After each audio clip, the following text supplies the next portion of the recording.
नमस्कार। हरियाणा के विधानसभा चुनाव में भाजपा की बम्पर जीत हुई है।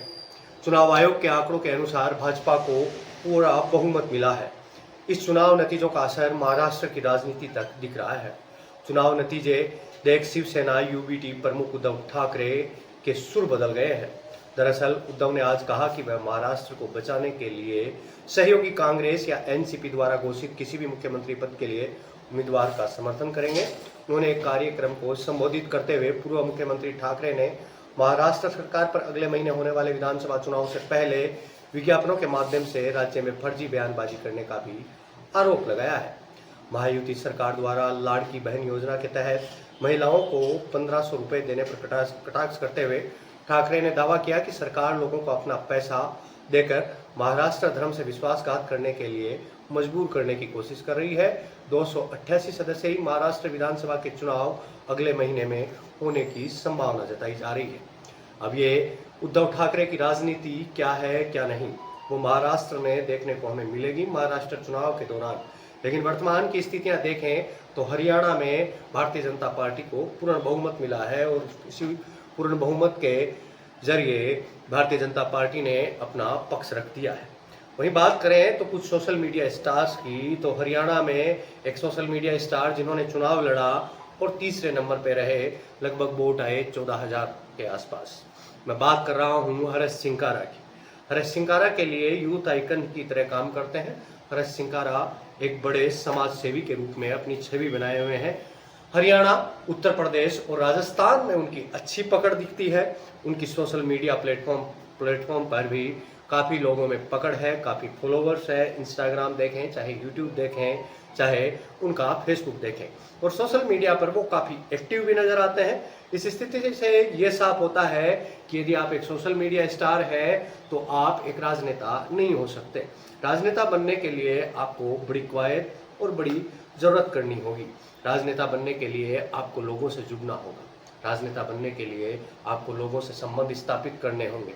यदि आप उन संबंधों को स्थापित करने के बजाय यदि आप सोशल मीडिया के जरिए अपनी राजनीति को प्रमोट करना चाहते हैं तो शायद ये नहीं हो पाएगा।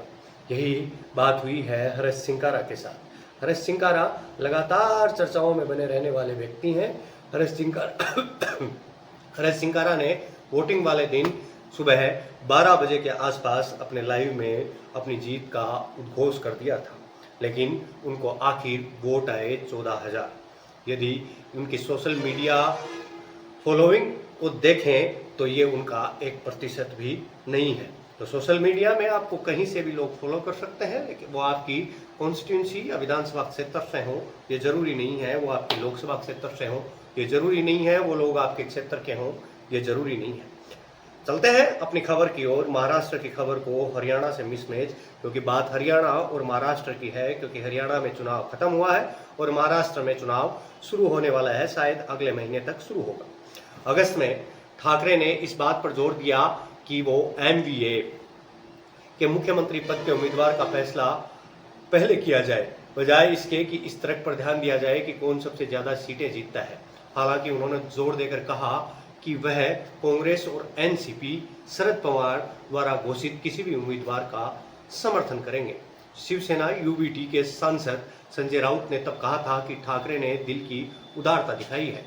MVA द्वारा CM पद के लिए अयोग्य ठहराए गए किसी भी व्यक्ति को समर्थन देकर ये उदारता दिखाई है। ये संजय राउत ने कहा था, जो शिवसेना यूबीटी के नेता है या सांसद भी हैं। ये दबाव की राजनीति नहीं थी। राउत ने कहा था कि इस रुख से महाराष्ट्र को फायदा होगा।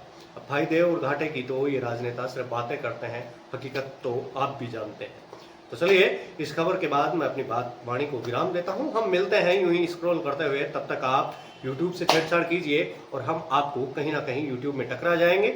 जब हम आपसे टकराएं तो हमारा वीडियो देखे बिना मत जाइएगा, ये हमारा निवेदन है। और यदि आप वीडियो देख ही रहे हैं, हम आपको पसंद आ रहे हैं, तो आप बिना सब्सक्राइब किए चले जा रहे हैं, तो मेरा आपसे निवेदन है कि आप चैनल को सब्सक्राइब कीजिए ताकि आपको अपडेट्स ज़्यादा से ज़्यादा और जल्दी से जल्दी मिल सके। आप यहाँ तक आए इसके लिए आपका धन्यवाद, आभार।